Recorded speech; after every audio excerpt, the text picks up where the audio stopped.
नमस्कार, मी केतकी चितळे. बातमीच अशी धक्कादायक वाचून उठली आहे की काय बोलावं काही कळत नाहीये यावर.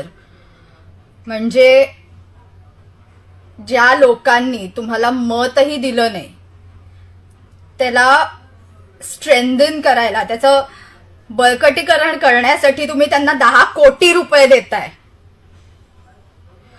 तुम्ही बधीर आहात की तुम्ही आम्हाला बधीर करून सोडणार आहात?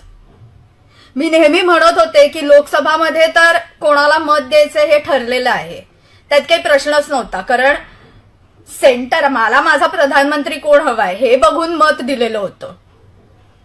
पण विधानसभेत कोणता झेंडा घेऊ हाती हा प्रश्न पडणार आहे हे मी आधी पूर्वीपासून बोलत होते, सुरुवातीपासून हे मी बोलत होते. पण आता तर तुम्ही माझं मत अगदी ठाम करूनच सोडलेलं आहे. म्हणणं काय तुमचं की एक परत स्वतःच्या काकांकडे जाणार आहे आणि म्हणणार आहे काका काका माझं चुकलं, मला माफ कर, मला परत घे.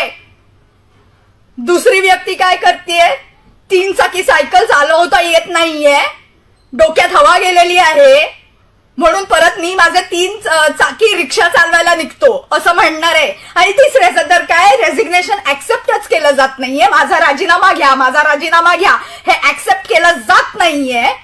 म्हणून ह्या पद्धतीने तुम्ही राजीनामा सोडा, तुम्ही दरिद्रीपणा करणार आहात का? दुसरे हायेस्ट लँड ओनर्स आहेत वक्फ बोर्ड. सर्वात पहिलं थँकफुली गव्हर्नमेंट ऑफ इंडिया आहे आणि दुसरं वक्फ बोर्ड आहे ज्याच्याकडे सर्वात जास्त जमीन आहे. आणि तुम्ही त्यांना 10 कोटी रुपये देताय, सँक्शन करताय त्यांना.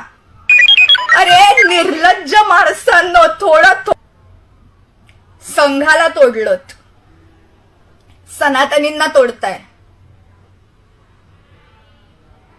नोटाला आयुष्यभर मी शिव्या घालत आलेले आहे की नोटा एवढा भिकारीपणा ह्या जगात नसेल.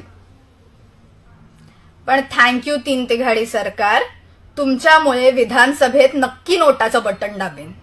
आणि उगाच छत्रपतींचं, फुल्यांचं, आंबेडकरांचं, सावरकरांचं कोणाचंही नाव घेऊ नका, त्यांचा अपमान करू नका त्यांचा महाराष्ट्र म्हणून. कारण तुम्ही जे काय कृत्य करताय ना ते ह्या लोकांनी केलेलं नाहीये.